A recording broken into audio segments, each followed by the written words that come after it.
Good evening. You got this? Behind me, I don't know, maybe 5 meters. We got the old tailgating story. Yep. It's the same old story here on the road to Hebron at midnight or so. You're doing your mind in your own business. You're driving at an easy pace, paying attention to the road because it's not the normal road. And you got these guys with their headlights flashing you, bumper riding you, and trying to push you out of their way, even though,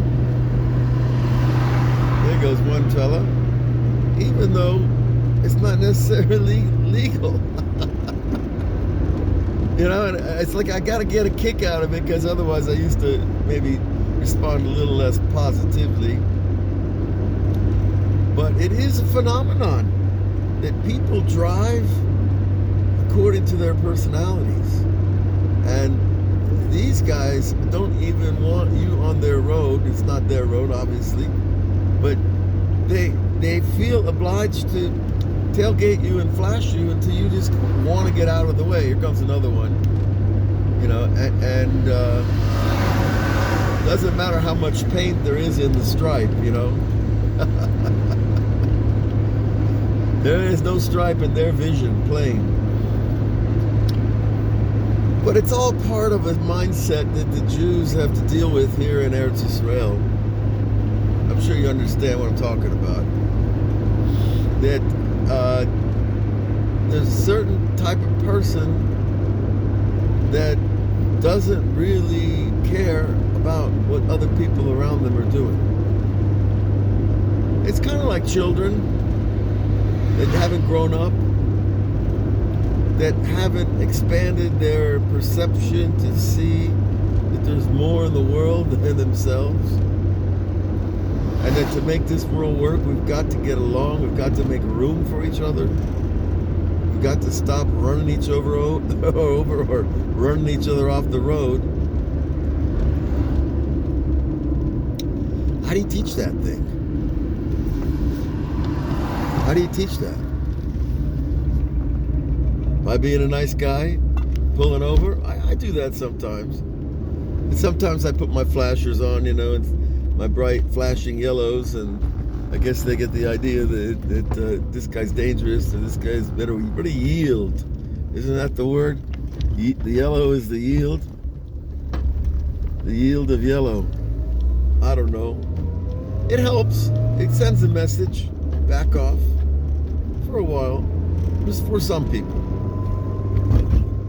But what it's really about, it's the idea of sovereignty. Who's at home and who's a guest? Who has the rights and the power and the influence and the seniority? It's all those old-time ideas that we're fighting about over here. Now the war is about the land, but you know, we're talking about big pieces of desert. You know, some cactus and some thorns and briars, and maybe once in a while a little, you know, pine tree or some shrub oak. You know, what are we fighting over? We're fighting over God's promise to Abraham as opposed to some I've never seen it written promise to Ishmael. You know, people don't know Ishmael was the son of one of the Pharaoh's daughters. This wasn't a little guy. This wasn't a dummy, you know, dropped out of high school. These people had a tradition of kingship, and they carried it with them. They carry it right here. So why does God do that? People say to me all the time, why does God do this? And we're so quick to blame God, even though it's His blessings. Why does God do it? Because there has to be balance in the world. Balance between a kingship of holiness and a balance and the kingship of unholiness. Because without balance, there's no free choice. Without free choice, we're not human beings. We become robots or animals or even less. So that's why you have people that drive really nice and respectful and make room for each other. And we have people that drive like they would run you over if they just had a little bigger car.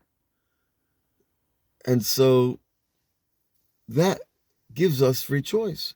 The choice to be upset or not be upset. The choice to accept other people on this land that claim it's theirs. And, the first commentary in Rashi on the great 5 books of Moses, he says they're going to accuse you of being thieves and taking their land. Now, this man lived almost 1,000 years ago. How did he know that was talking about today? Because it was being talked about then as well. These are universal constructs that we live through. Once the maze is set, you're in the maze. This is the matrix.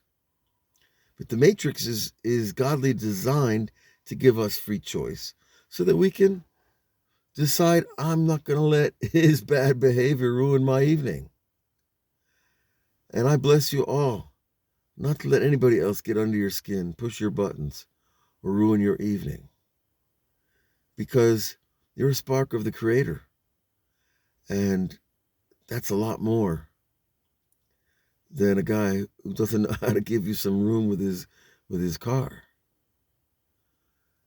So have a great week, and we'll be around again, back out on the roads of Israel. Love y'all.